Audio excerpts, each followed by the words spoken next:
Hello and welcome to the first Transatlantik Kälberblogger-Talk show.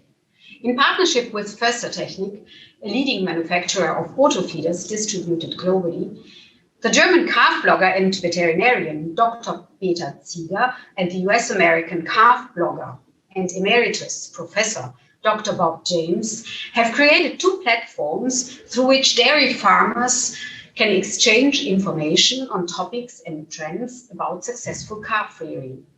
These are calfblog.com and kälberblogger.de.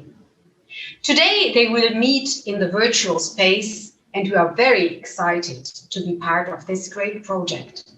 Be curious about this interesting and certainly entertaining discussion about current trends in calf rearing in Germany or Europe and North America. So, curtain up for Peter and Bob. Peter and Bob, the stage is yours. Thanks a lot. I'm very much honored and welcome you all. My name is Peter Zieger. I represent the German calf blogger, and today it will be very exciting to get to know my counterpart in US, Dr. Bob James. So, Kälberblogger, why in Germany? Just we have seen that there is a tremendous lack of information, especially maybe to transfer into practice, in good practice. We all know that's what to do, but at the end, just in practice, we're struggling feeding the calves just significantly in the right way with good colostrum, also taking care just for a low morbidity and mortality. That's why Kälberblogger came into birth just with a new way with social media outreach and videos, and just a new way to really to just initiate and really just maybe to emphasize people doing the right things. So that's about Kälberblogger. And now I would like really to hand over to Dr. Bob James. Okay, it's a real pleasure, and thank you to Förstertechnik for organizing this. We've just launched kälberblogger.com. And a little bit about my background. I was a professor at Virginia Tech University in Blacksburg, Virginia for several years. I taught, did research, worked with dairy farmers. I retired in 2016 and really started a consulting business that focused on really on dairy calf management. I had the pleasure of working with Förstertechnik for several years and really appreciated that. So to tell you a little bit about kälberblogger.com, we want it to be a go-to source for calf management and really with a special emphasis on auto feeder technology. It's going to be a monthly blog. We'll have some initial blogs related to planning for success with auto feeders. Succeeding ones, we'll talk about some general things with feeding plans and really how to capture some of the information from the Förstertechnik technology. We're going to visit with farms. In fact, I'm speaking in the office for the farm that's really featured on kälberblogger.com. It's a phenomenal facility, not too in Southern Virginia. We'll talk a little bit more about that later. We'll have a quarterly question and answer sessions with myself and with Jan Ziemerink, who is the North American representative for Förstertechnik. And we want this to be a source for using this technology. So today, really what we want to talk about in our blog are some of the trends in calf rearing in Europe and also in the US. And I'd really like Dr. Zieger to get started with this discussion. Tell us what's happening in Germany and in Europe, Dr. Zieger. Thanks, Bob. Just for calf, it's a very exciting chapter at the moment. Just the prices are very much under pressure. So just you can get a male calf for 2 weeks Holstein Friesen for around only 10 euros or maybe just $11. So that is nothing. So prices are on a very low level so far. And that's why just farmers are not that really just excited really to support them just in the right way. And last week there was a new law that will be just come into reality in just 1 year's time in September 2022. That means that the calves have to be on farm for 4 weeks.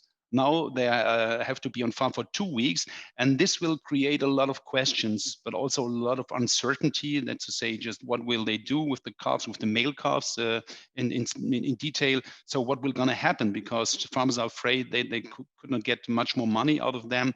They need more space, and they need maybe another feeding technique, or have to invest more money. So a lot of uncertainty happened right now. Also, the transportation rules will become more severe.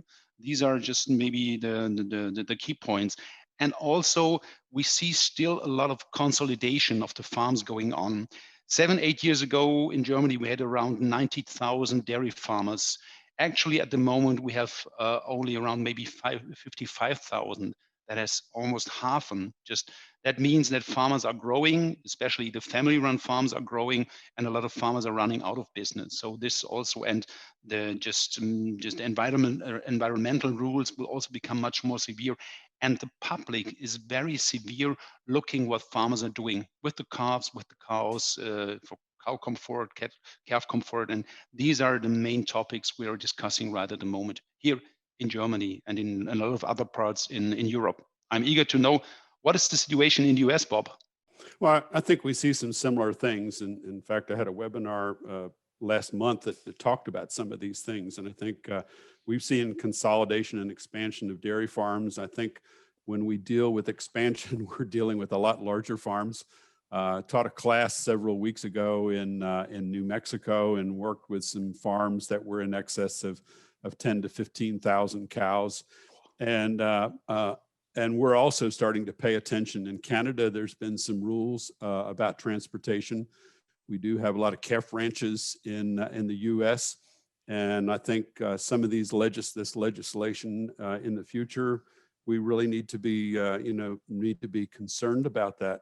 When we look at the labor situation too, and I think this probably applies in Europe as well as it does in the US and in North America, we're going to have more challenges. And I think that really has an impact on how we're going to take care of calves. Can we automate some of the drudgery and allow us to spend more time with calves and less time dealing with some of the more mundane things involved with calf care? One of the things that I think, quite frankly, it might be concerning, but I think it's very exciting. We've seen a real push that's really been led by some excellent research that's been conducted. I think one of the centers is University of British Columbia, about pair and group housing, that we can really, I think, adapt this calf to a much more normal behavior. Dairy animals are herd animals, and we see animals that are paired or group housed that are a lot more calm. They adapt to new situations better. And the weaning process is so much more successful and gradual, and I think better for the calf. So I think that there are some win-win things as we look at some of the advantages of paired and group housing. But we're in a big part of transition, and really change is part of life. And I think we need to look at new ways of taking care of calves. And I think that's where we have some potential benefits, not for everybody, but with the calf auto feeder and the group housing situations. The other part of that I think is exciting too, and that's some of the data for better calf management. We look at typically what we see on farms, and I'd like to hear your response, but what data we have for calf management has been almost non-existent. You know, we've looked at mortality, some farms with morbidity. In my consulting business that I worked with dairies, was one of my goals was really to establish a record-keeping program for calves so that we could manage them with the same mindset that we do with our milking herd. And I think this is one of the exciting things about the auto feeder. We can collect some of that data automatically, and that can be part of our really proactive calf management program, where we look at milk or milk replacer intake. We look at things like drinking speed, and I think that there's some very, very exciting things that are coming forward. Interestingly, Bob, the same is happening over here. So We also have seen the lack of this data. That's to say, really just maybe it starts with weighing calves, scaling them, just almost no one is doing this. So we don't know just about their daily weight gains. We still have a lot of problems. 1 out of 3 calves just have to be treated pre-weaning. Mortality rate is mainly driven because of the low calf prices. So this is maybe another issue, but there was a famous study out there in almost 800 farms in Germany, and they have seen really that the colostrum supply was 2.5 liters. So I know you from the US, from the data, that you are just giving more than 1 liter extra more. So, and this means your calves have a much better start on this. And the pairwise housing, I totally agree. There's also a very popular trend. We see this more and more. So farmers really see these benefits, recognize the benefits, and especially if we're really building new calf facilities, and they all thinking of this pairwise possibility for this, that they can introduce this. This is very nice. And also more and more the discussion goes really to maybe ad libitum feeding, that's to say an intensified milk feeding. So with very good data, we see that the calves are suffering less from coccidia and other dairy agents. So this is also a trend that we see more and more also from the consultancy perspective. Yeah, and I think that, I really don't like the word intensive. What I'd like to do is talk about biologically normal feeding, because if we look at the calf that's nursing its dam, and they have frequent meals, they have smaller meals, and this is one of the things that I find very exciting with the auto feeders, is that we can develop these feeding plans for animals that really mimic what happens biologically. One of the big challenges that we had with what I would call intensive feeding is that we were feeding calves large volumes of milk twice a day. Okay. And this is really presents some challenges. And then when we would go to wean these calves by feeding once a day and then put them from individual into group housing, it was really very stressful. And we had a lot of failures. What I've seen with the auto feeders, really very different calf behavior. And I think this is very obvious from the farm that I'm currently working with that's featured on the calf blog. I look at the drinking speed on these calves, and it's a lot lower than I see on some farms that limit milk, because the calves are not in a big hurry to consume their milk allotment. So we get more milk into calves earlier in life when they're not eating very much starter, and then when we go to wean them, we can start weaning them a little bit by reducing milk, but maybe at 30 or 45 days here in the US. And we do that much more gradually.